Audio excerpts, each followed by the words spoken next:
Salam sejahtera untuk kita semua. Nama saya adalah Ali Lamuri dan hari ini kita akan membahas mengenai gelombang elektromagnetik dan sistem visual.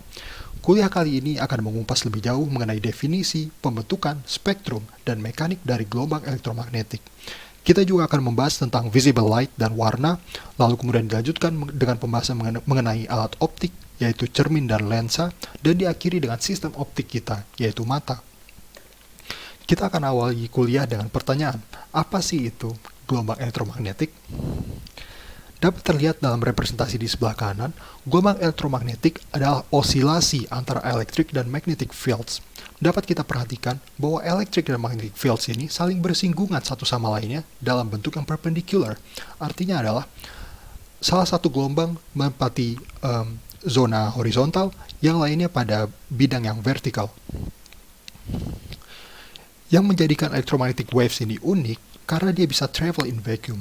Namun, properti dari electromagnetic wave sendiri sangat dipengaruhi oleh medium tempat dia travel.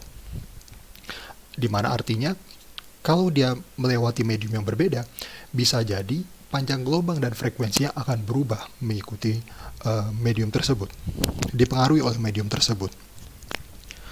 Secara fundamental, gelombang elektromagnetik sendiri muncul akibat adanya interaksi antara partikel-partikel subatomik, yaitu elektron dan proton.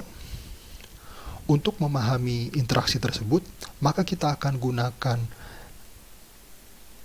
sebuah eksperimen singkat dengan antena dipol, di mana antena dipol ini dialiri oleh arus negatif dan arus positif yang alternating. Jadi kita bisa perhatikan yang pada awalnya sebelah bawah ini dia bermuatan positif, sebelah atas bermuatan negatif, kemudian sebelah bawah menjadi bermuatan negatif, sementara sebelah atas bermuatan positif. Interaksi antara muatan positif dan negatif tersebut menimbulkan radiasi yang direpresentasikan dalam gambar ini. Sehingga dapat kita katakan bahwa antena dipol adalah representasi dari interaksi elektron terhadap proton.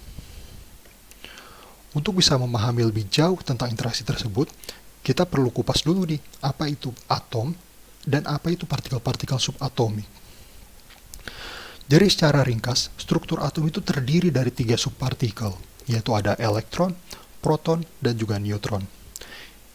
Boleh kita perhatikan, di bagian tengah adalah nukleus dari atom, di mana nukleus atom ini terdiri antara neutron dan juga positron. Sementara pada bagian sekitarnya terdapat awan-awan dengan muatan negatif. Awan dengan muatan negatif ini saling membentuk kelompok yang kita sebut sebagai kuanta. Kuanta-kuanta tersebut kita definisikan sebagai elektron. Karena elektron dan proton memiliki muatan yang berbeda, mereka memiliki daya tarik satu sama lainnya.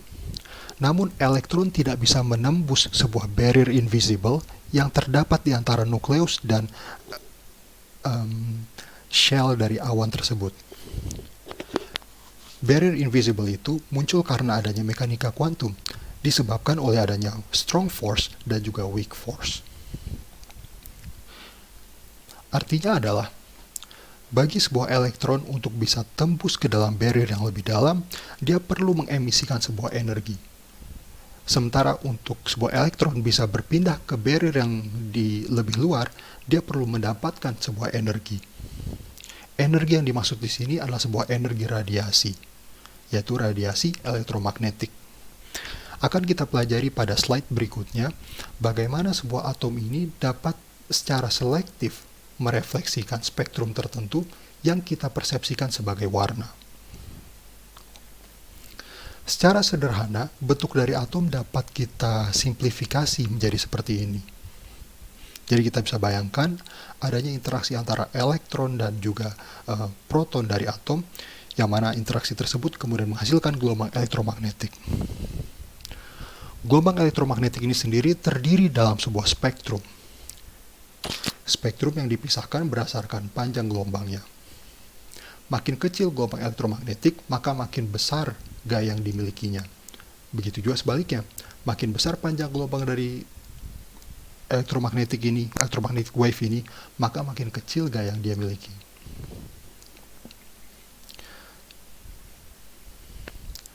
Jika kita bandingkan secara rasional, Gelombang magnetik yang visible itu dia ukurannya sekitar seukuran protozoa begitu. Sementara gelombang yang infrared dia sedikit lebih besar, seukuran needle point. Microwave sebesar serangga sekitar kupu-kupu. Sementara radio wave itu sangat besar, dia bisa seukuran building, seukuran bangunan.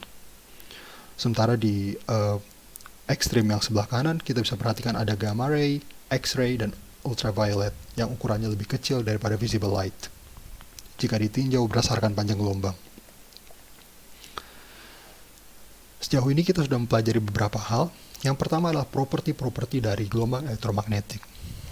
Gelombang elektromagnetik dapat traveling di ruang hampa udara, ruang vakum tanpa medium, dengan kecepatan mencapai 3 kali 10 pangkat 8 meter per second. Pada gelombang elektromagnetik sendiri bisa mengalami yang namanya interferensi, difraksi, dan juga polarisasi. Yang ketiga, gelombang elektromagnetik tidak membutuhkan sebuah medium, tapi adanya medium dapat mempengaruhi velocity, kecepatan dari gelombang elektromagnetik untuk bisa travel. Berikutnya kita akan bahas beberapa contoh dari gelombang elektromagnetik. Kita akan mulai dari microwave. Microwave adalah gelombang elektromagnetik dengan frekuensi di atas 300 MHz. Sebuah objek bisa jadi mengabsorpsi microwave. Dan ketika dia mengabsorpsi microwave, dia akan mendistribusikan heat, mendistribusikan panas dari microwave tersebut. Oleh karena itu, microwave dapat diaplikasikan salah satunya untuk menghangatkan makanan, dan yang kedua di dunia medis, microwave digunakan untuk diathermi, microwave diathermi. Perlu kita perhatikan bahwa microwave ini memiliki penetrasi yang dangkal. Contoh kedua dari gelombang elektromagnetik adalah infrared.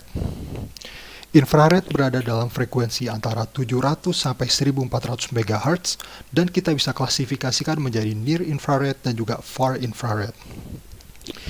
Infrared ini mengikuti black body radiation principle, yang mana pada prinsip tersebut disebutkan bahwa benda apapun yang suhunya di atas absolute zero dapat mengemisikan infrared.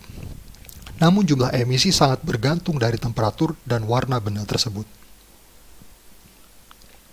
Aplikasi dari infrared sendiri salah satunya adalah untuk meningkatkan mikrosirkulasi, untuk termografi, dan juga near infrared spektroskopi. Tadi saya sempat bahas bahwa infrared ini dapat diklasifikasikan menjadi near infrared dan juga far infrared, yang mana mereka berdua memiliki properti yang agak berbeda. Pada near infrared, dia memiliki panjang gelombang yang lebih pendek, frekuensi yang lebih tinggi, dan penetrasi yang lebih dalam. Sementara pada far infrared, dia memiliki panjang gelombang yang lebih tinggi, frekuensi yang lebih rendah, dan penetrasi yang lebih dangkal. Ini adalah contoh gambaran infrared pada tubuh manusia. Tadi saya sudah sempat sebutkan bahwa apapun yang memiliki suhu di atas absolute zero bisa mengemisikan infrared. Begitulah yang terlihat pada tubuh manusia. Bagian yang warna merah merepresentasikan suhu yang lebih tinggi, sementara warna biru merepresentasikan suhu yang lebih rendah. Dan ini adalah penggunaan infrared untuk terapi, untuk pain relieving terapi. Berikutnya adalah contoh gelombang elektromagnetik yang lain, yaitu ultraviolet. Ultraviolet ini berada pada frekuensi antara 10 pangkat 15 sampai 10 pangkat 16 Hz. Ultraviolet dapat menginduksi konversi dari vitamin D. Namun perlu kita ketahui bahwa sinar UV dengan energi tinggi dapat menimbulkan masalah-masalah kulit. Salah satunya yang paling benign itu adalah sunburn, sementara yang paling severe itu adalah kondisi malignansi, keganasan kulit. Aplikasi dari ultraviolet sendiri dapat digunakan sebagai sterilizer, dan yang kedua sebagai fototerapi untuk bayi-bayi yang terlahir dengan jaundice. Lalu selanjutnya kita akan bahas mengenai visible light. Visible light adalah salah satu spektrum dari gelombang elektromagnetik yang bisa dideteksi oleh mata kita. Frekuensi dari visible light sendiri, dia berkisar antara 400 nanometer, yaitu warna ungu, sampai 700 nanometer, warna merah. Kita akan pelajari bahwa warna adalah spektrum spesifik yang direfleksikan oleh sebuah objek karena elektronnya tidak bisa mengabsorpsi seluruh cahaya, seluruh energi yang dibawakan oleh cahaya tersebut. Sehingga secara selektif dia akan mengemisikan spektrum-spektrum tertentu yang kemudian ditangkap oleh mata kita sebagai warna. Aplikasi dari visible light sendiri macam-macam, salah satunya dalam fiber optic di endoskopi, laser surgery, conventional microscope, dan juga pupil examination. Tadi kita sempat bahas bahwa warna ini adalah refleksi dari panjang gelombang yang tidak bisa diabsorpsi oleh elektron, di mana warna putih adalah campuran dari seluruh visible light. Visible light sendiri dalam bentuk color dapat kita bagi menjadi primary dan complementary colors. Primary colors terdiri dari 3 warna, yaitu red, green, dan blue, sementara complementary color adalah campuran 2 dari 3 warna tersebut. Kita akan lanjutkan pembahasan ke alat optik. Alat optik yang pertama adalah mirror. Mirror itu ada 3 jenis, mirror yang flat, mirror cermin yang datar, cermin yang concave, dan cermin yang convex. Cermin concave itu sifatnya converging, sementara cermin convex sifatnya diverging. Berkebalikan dari sifat lensa. Karena lensa convex, dia sifatnya converging, sementara lensa yang concave sifatnya diverging. Mata kita pun adalah sebuah bagian dari alat optik sebetulnya. Tapi kita sebut bukan alat, kita sebutnya sistem, karena mata kita sangat kompleks. Dalam mata terdapat beberapa refraktor yang terdiri atas kornea, aqueous humor, lensa, dan vitreous humor. Lensa pada mata bisa mencembung maupun memipih tergantung dari jarak benda yang dilihat. Pemipihan dari lensa mata itu atau pencembungan dari lensa mata itu disebut sebagai akomodasi, di mana saat kita melihat benda dalam jarak dekat, otot-otot siliar akan berkontraksi sehingga zonul zin dia akan berelaksasi dan curling. Saat zonul zin ini berelaksasi, maka lensa akan cenderung lebih cembung. Lensa lebih cembung menyebabkan proyeksi menjadi lebih dekat dengan bagian retina. Sekian untuk presentasi hari ini. Terima kasih.